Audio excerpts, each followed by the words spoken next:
Assalamualaikum warahmatullahi wabarakatuh. Alhamdulillahi wa kafa. Wassalatu wassalamu ala rasulillahin nabiyyil mustafa. Wa ala alihi wa sahbihi ahli sidqi wal wafa. Subhanaka la ilma lana illa ma'allamtana. Innaka antal alimul hakim.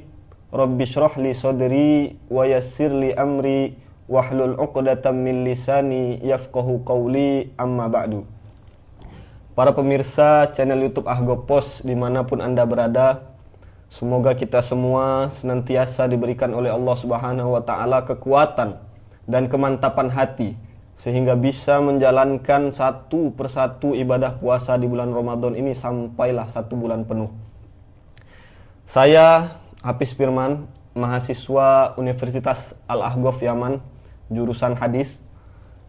Insya Allah dalam beberapa pertemuan ke depan akan menemani Anda semua di dalam sebuah program yang diberi judul Ketika Mereka Bersama Baginda.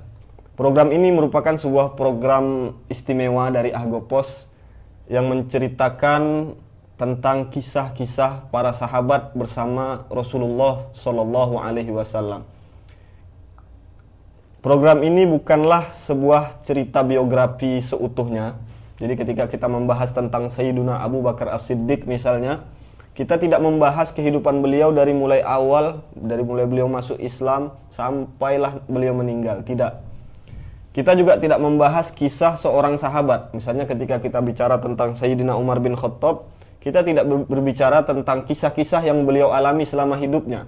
Karena jika demikian sangatlah panjang pembahasan. Akan tetapi kisah ini merupakan kisah-kisah para sahabat bersama baginda Rasulullah Shallallahu Alaihi Wasallam. Di dalam kehidupan kita senantiasa menemukan berbagai macam persoalan, mengalami berbagai macam kejadian, mulai dari sedih, senang, bahagia, duka, dan lain sebagainya. Jika kita melihat kisah para sahabat Rasulullah Shallallahu Alaihi Wasallam, hampir tidak ada sebuah lini kehidupan, hampir tidak ada sebuah kejadian di dalam hidup ini kecuali kita mendapati sebuah contoh yang dilakukan oleh para sahabat Rasulullah Shallallahu Alaihi Wasallam. Mereka adalah generasi-generasi terbaik yang pernah diutus oleh Allah Subhanahu Wa Taala di muka bumi ini. Terhadap ini Rasulullah SAW pernah bersabda di dalam sebuah hadis yang diriwayatkan oleh Al-Imam Bukhari. Beliau bersabda, "Khairun nasi qarni. Summal ladzina yalunahum, summal ladzina yalunahum." Kata Rasulullah SAW, manusia terbaik adalah orang-orang yang hidup di masaku. Kemudian orang-orang yang hidup di masa setelahnya, kemudian orang-orang yang hidup di masa setelahnya. Mereka mendapatkan sebuah predikat di dalam Al-Quran disebut dengan kalimat khairu ummah. Kuntum khairu ummatin ukhrijat linnas. Kalian adalah sebaik-baik umat yang pernah diturunkan di kehidupan manusia. Kata Sayyidina Umar, seandainya Allah Ta'ala ingin menyebutkan orang lain di dalam ayat ini, Allah pasti mengatakan antum khairu ummah. Tapi di dalam ayat ini Allah mengatakan kuntum khairu ummah. Yang berarti apa kata Sayyidina Umar? Berarti yang dimaksudkan adalah kita, kata Sayyidina Umar waktu itu. Mereka, sifat-sifat mereka disebutkan oleh Allah Subhanahu wa Ta'ala, di antaranya di dalam Al-Quran, Muhammadur Rasulullah. Muhammad adalah utusannya Allah.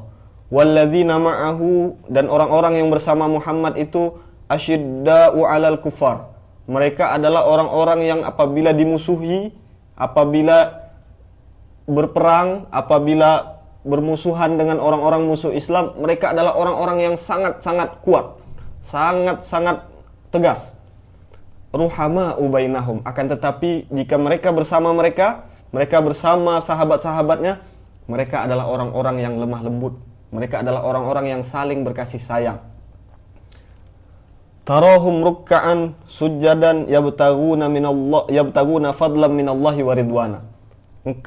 Setiap engkau menemui mereka, engkau akan mendapati mereka dalam keadaan ruku', mereka dalam keadaan sujud. Dan inilah sebuah predikat yang mulia, bahwa tingkatan tertinggi dari seorang hamba adalah ketika dia menghambakan diri kepada Allah Subhanahu wa Ta'ala.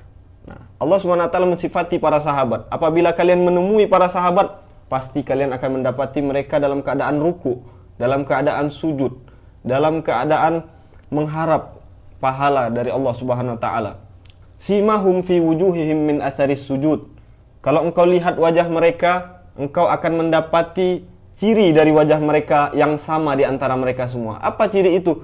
Fi wujuhihim min atharis sujud. Engkau akan mendapati tanda-tanda di muka mereka, di kepala mereka ada tanda-tanda mereka itu orang yang sering sujud.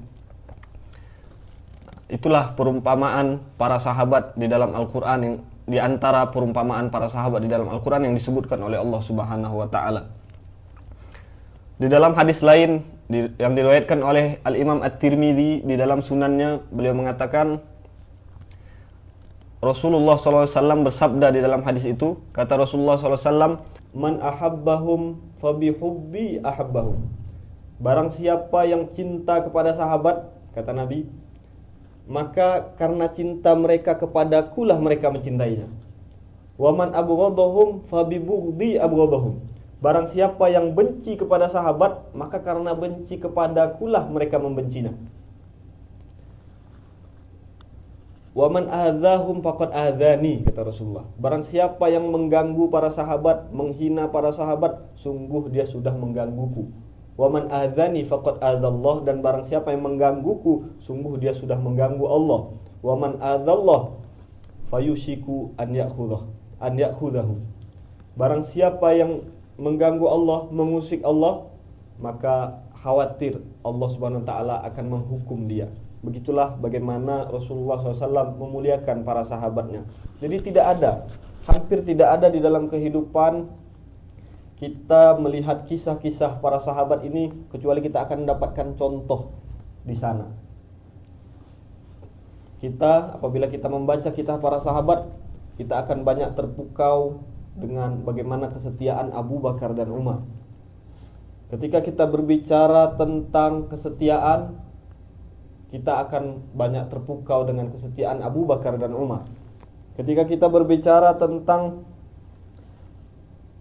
ketegasan, ketangkasan, dan keperkasaan, kita akan banyak terpukau bagaimana kisah Khalid bin Walid, bagaimana kisah Ja'far bin Abi Thalib, yang dimana Sayyidina Khalid bin Walid itu pernah mengatakan, ya, di dalam setelah beliau mengalami banyak-banyak peperangan di akhir hidupnya, beliau pernah mengatakan, sungguh, kata beliau, tidak ada satu jengkal pun bagian dari tubuhku ini, jadi dari ujung kaki sampai ujung kepala, tidak ada satu jengkal pun bagian dari tubuhku ini pasti di situ pernah ada tombakan pedang, cabikan pedang, lemparan tombak, dan lain sebagainya. Hampir tidak ada sejengkal pun bagian dari tubuhku, kata Sayyidina Khalid, kecuali di situ pernah ada bekas luka.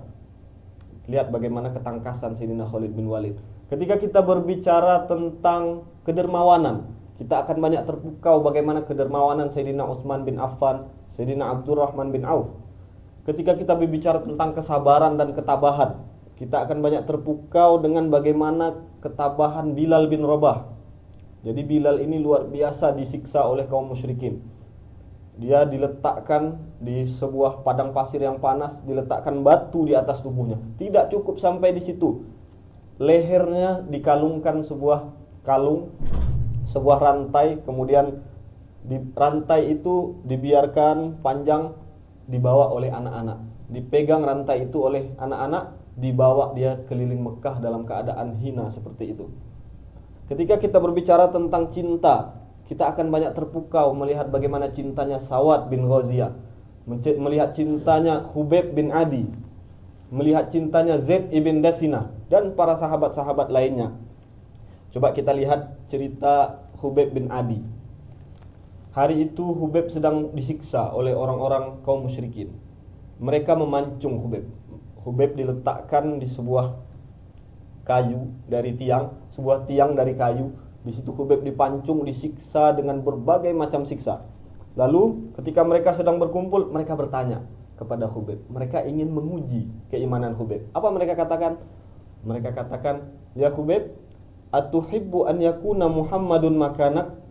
Wahai Khubayb, apakah engkau ingin Muhammad disiksa seperti ini? Sekarang engkau disiksa, oke. Tapi apakah engkau rela Muhammad disiksa seperti ini?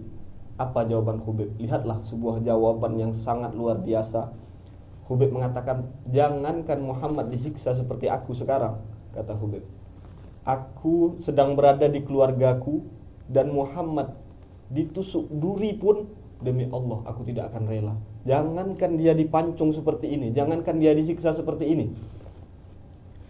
Dia berada di keluarganya, lalu dia tertusuk duri di kakinya, demi Allah aku tidak akan rela. Lihatlah bagaimana kemantapan hati, bagaimana kecintaan daripada Khubayb bin Adi kepada Rasulullah Shallallahu Alaihi Wasallam. Para orang-orang kaum musyrikin yang melihat keteguhan Khubayb seperti ini, mereka kagum. Adalah di situ seorang bernama Abu Sufyan bin Harb. Abu Sufyan bin Harb termasuk salah satu musuh Islam yang paling kuat, tapi dia masuk Islam ketika Fathu Mekkah. Di saat itu dia masih kafir. Apa dia katakan ketika melihat kemantapan hati Khubayb ini? Dia mengatakan, ma ra'aitu ahadan yuhibbu ahadan ka hubbi ashabi Muhammadin Muhammada. Demi Allah, kata Abu Sufyan, aku tidak pernah melihat seseorang mencintai orang lain melebihi kecintaan sahabat-sahabat Muhammad kepada Muhammad. Ini Abu Sufyan mengatakan seperti ini sebelum dia masuk Islam. Begitulah bagaimana keindahan kisah para sahabat Nabi sallallahu alaihi wasallam.